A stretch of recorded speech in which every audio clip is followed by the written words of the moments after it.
જે પહેલાના લોકો અહીંયા પાણી પીતા હતા, અત્યારે ગાંડ ધોવે છે.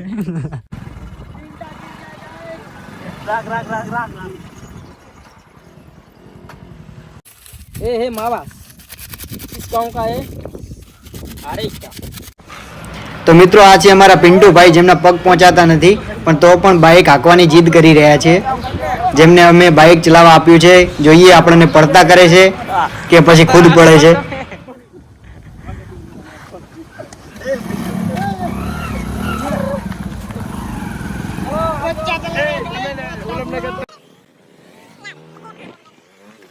તો મિત્રો પિન્ટુભાઈએ બાઇક તો મસ્ત ચલાવ્યું છે. તો હવે અમે જઈ રહ્યા છીએ તારાવાણા, જ્યાં મોમઈમાનું મંદિર છે, ત્યાં દર્શન કરવા, પ્લસ ત્યાં જૂની જેવા અવશેષો છે, જૂના કૂવાઓ છે, તે અમે જોવા જઈ રહ્યા છીએ.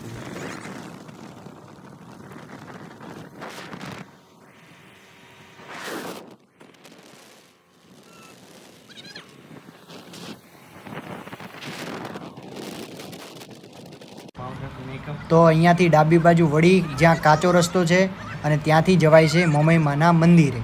તો મિત્રો અહીંયાથી બહુ જ કાચો રસ્તો અને ધૂળ પણ બહુ ઉડતી હોય છે. તમે જોઈ રહ્યા છો કેટલી ધૂળ ઉડી રહી છે. અને અમારો ડ્રાઈવર પણ બહુ કાચો ડ્રાઈવર છે, જે પિન્ટુભાઈ.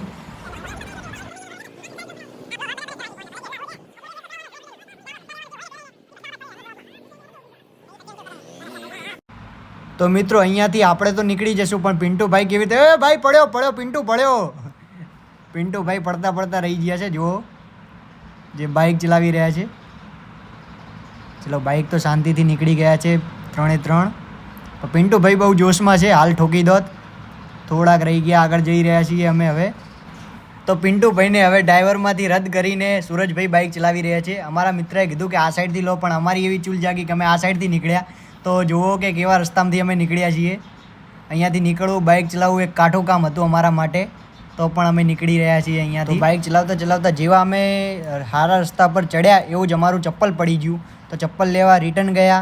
ચપ્પલ લીધું તો ચપ્પલ બહુ ગારો હતું, જે કે બધાના ચપ્પલ ગારા હતા, પગ પણ ખરાબ હતા, પણ તો પણ અમે મંદિરે દર્શન કરવા જઈ રહ્યા છીએ. તો મિત્રો અમે મંદિરે પહોંચી ગયા છીએ અને અમારા પિન્ટુભાઈ ગાંડા થઈ ગયા છે, જે ડાન્સ કરી રહ્યા છે. અને એક ભાઈ તો ચડ્ડો પહેરીને આવ્યો છે, જેને મંદિરમાં એન્ટ્રી નહીં મળે. તો મંદિરનો ગેટ ખોલી અમે મંદિરની અંદર આવ્યા. તો મિત્રો અહીંયા ગરમી પણ એટલી બધી પડી રહી છે. અમે માતાજીના દર્શન કરવા આવ્યા છીએ. તો આ મંદિર છે જે મોમઈમાનું મંદિર, જે વર્ષો જૂના અહીંયાના પૂજારી રહેતા હતા એમને બનાવેલું.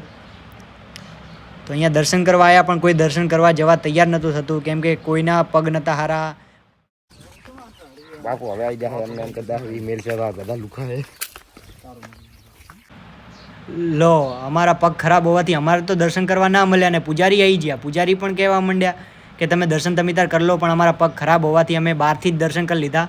અને બીજું કોઈ તલાવ છે જે બીજું જોવા અમે જઈ રહ્યા છીએ હવે. તો મિત્રો આ ગોંદીનું ઝાડ છે, જે બહુ જ વર્ષો જૂનું છે. અને મંદિર તમે જુઓ કે મંદિર જેટલું મસ્ત લાગી રહ્યું છે. આજુબાજુનું લોકેશન પણ એટલું મસ્ત છે, પણ ગરમી બહુ પડે છે. તો અમે પાણી પીવા જઈએ. તો મિત્રો અહીંયા પાણી પીવાની મજા પણ એક અલગ જ હતી. માટલાની અંદર પાણી પીધું અમે, જે એટલું ઠંડુ કે ફ્રીજને પણ ટક્કર મારે.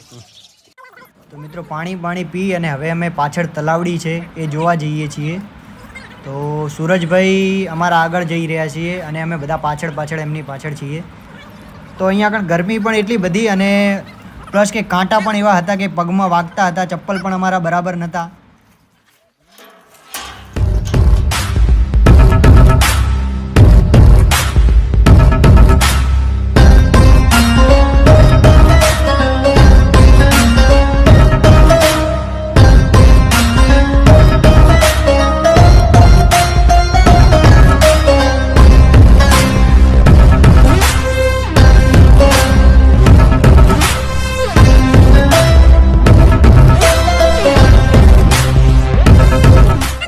તો મિત્રો આ ગારામાંથી જઈ રહ્યા.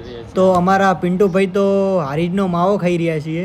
તો હવે અમે જઈએ છીએ ગારામાંથી કૂવા તરફ, જ્યાં પાણી ભરેલું છે.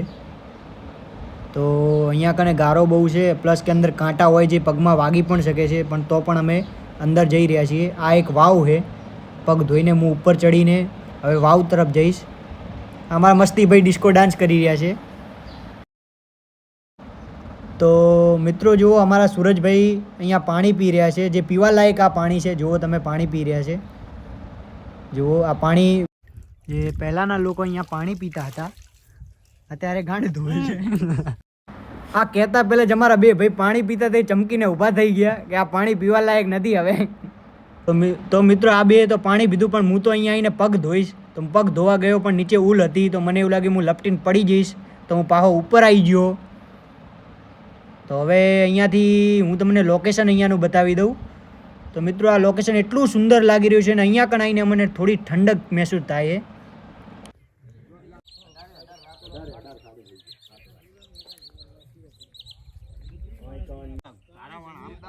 આપણે હમીથી મોટું ગામડું હતું, બધું દાટી ગયા હતા અમુક જગ્યાએ ઈ જવાળે હે ને મૂર્તિની અંદર હોનું હતું. તો મિત્રો આ પેલા એક મોટું ગામડું હતું. તો મિત્રો અત્યારે આવું બની ગયું છે. ગામડું રહ્યું એક જ રાતની અંદર પૂરું ગામડું ખાલી થઈ ગયું હતું અને અત્યારે આવું ખંડર બની ગયું છે. તો મિત્રો આ બધા બેહીને પ્લાન કરી રહ્યા છે કે હવે શું કરવું, ઘરે જવું કે અહીંયા ઘડીક બેસીને બીજું બધું જોઈએ. તો આ બજરંગબલી દાદાનું મંદિર છે જ્યાં હું દર્શન કરવા જાઉં છું. જોકે અમારા પગને બગ તો હારા નહોતા, પણ તોય દર્શન કરવાની ઈચ્છા થઈ ગઈ, અમારાથી ના રહેવાનું, તો અમે દર્શન પણ કરી લીધા. તો બોલો જય શ્રી રામ. તો મિત્રો આ વર્ષો જૂની કંથરાઈ ઈંટ છે, તો તમે જોઈ હોય તો કમેન્ટમાં કહેજો કે આ કેટલા વર્ષો જૂની ઈંટ હોઈ શકે. તો અહીંયા બધા બેઠા બેઠા વાતો કરતા હતા. અમારા સુરજભાઈ જૂના જૂના અવશેષો ગોતતા હતા. તો એ કે આ એક મટકું છે જે વર્ષો જૂનું મટકું છે.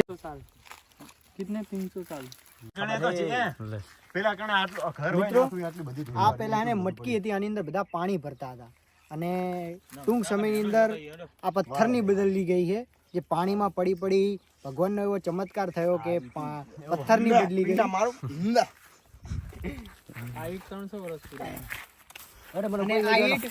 ईट करीब 900 થી 250 વર્ષ जूनी है. कितने तेजस्वी लोग हैं हमारे पास, कितने शानदार विचार रखते हैं.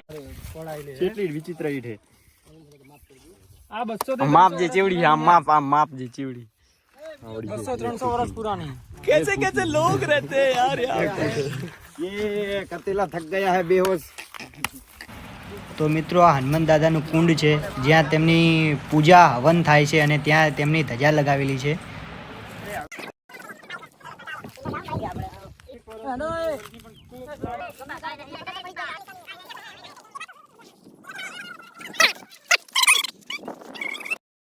ગેટની બહાર નીકળ્યા નમન દેખાણું મધ. અમે મધ જોવા ગયા તો એક ભાઈ બોલે કે હાથ નાખી દેવો અંદર. હાથ નાખ દઉં અંદર, બોલો. બાઈક લેવાની હેડો ચાલુ કરો હેડો. બાઈક લેવાય નહીં ઉભા રહો હમણે. ઘરે કે તમે તો નાવા ગયા તો ના. તો મિત્રો હવે અમારું કામ પતી ગયું. અમે મસ્તી કરતા કરતા ઘરે જઈ રહ્યા છીએ. એમાં મસ્તી ભાઈ તો બાઇકના રોસાટિયા કાઢતા હતા અને પાછળ પિન્ટુ ભાઈએ એવા ને એવા ઊભા થઈ ગયા બાઇકની અંદર. જો પડ્યા હોય તો ટાંટિયા બટી અમારા ભાગી ગયો.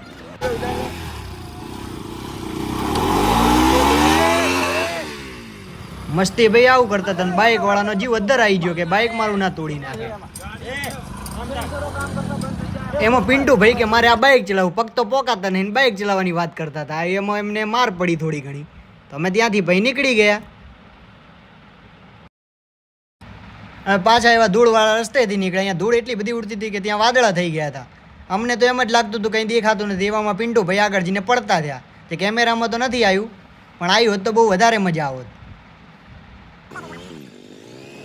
મિત્રો તમે જુઓ છો કેટલી ધૂળ ઉડી રહી છે, તોય પણ અમે સારા રસ્તેથી નીકળી ગયા. પેલા એ રસ્તેથી અહીંયા પૂછ્યું પિન્ટુ ભાઈને તમને વાગ્યું તો નથી, પણ પિન્ટુ ભાઈ તો મોજમાં હતા. તો અમે નીકળી ગયા ઘર તરફ. તો કેનાલવાળા રસ્તેથી જતા હતા, એવામાં વચમાં ગોગા મહારાજનું મંદિર આવ્યું, તો ત્યાં દર્શન કરવા ગયા. દર્શન કરીને બહાર આવ્યા, બાઇક જોયું હતું. બાઇક તો ધૂળ ધૂળ ભર્યું હતું. હવે બાઇક વાળો ભાઈ કે મને બાઇક ધોઈ આલો. તો અમે બાઇક ધોરાવા ગયા. અમારે કોઈ પાસે પૈસા નહોતા, તો કીધું કે તું જ પૈસા આપી દેજે. તો એ ભાઈ રિહાઈ ગયા. બાઇકના તો ફેફાટિયા કાઢી નાખ્યા. તો કુંદનભાઈનો જીવ અદ્દર આવીને બોલવા માંડ્યા કે મારું બાઇક તો તમે હાજુ નહીં રાખો આજે. તો એ કે જલ્દીથી ઘરે હેડો તો મારું બાઇક હાજુ રહે. તો મિત્રો આ ટાર્ઝનવાળી ઝૂંપડી આવી, જેની અંદર ટાર્ઝન ગાડી અંદર પહેરી જતી અને ઝૂંપડી અહીંયા મૂકીને જતી રહી. હવે આ કોણ ક્યારે લેવા આવશે ખબર નથી. આ ઝૂંપડી હજુ અહીંયા પડી છે.